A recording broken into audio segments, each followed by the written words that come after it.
There are some risk factors to look out for that may hint to a higher likelihood of developing an eating disorder. First one being borderline personality disorder. So borderline personality disorder can be associated with eating disorders in the form of impulsivity. So it's been found that individuals with a higher negative urgency tend to have a higher risk for binging and purging subtypes of eating disorders, so bulimia or binge eating disorder.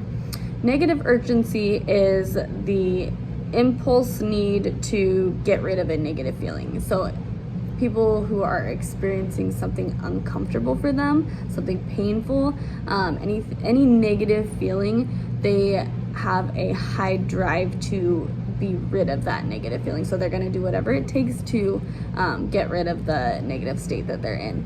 These people have a higher likelihood of bulimia or binge eating disorder.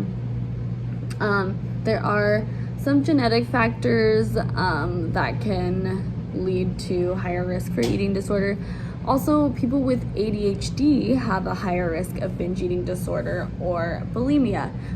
They don't have a higher risk of anorexia, actually. The symptoms that they have for ADHD, so the number of symptoms that they show, actually correlates with the severity of their binge or purge eating disorder subtypes.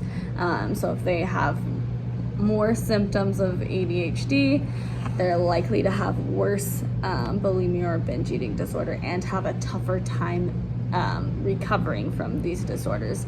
And they think that the ADHD is linked to the negative urgency, and that's the reason that people with ADHD are more likely to suffer from binging and purging type eating disorders. Also, deficits in interoceptive awareness, which is the ability to recognize and process internal body states.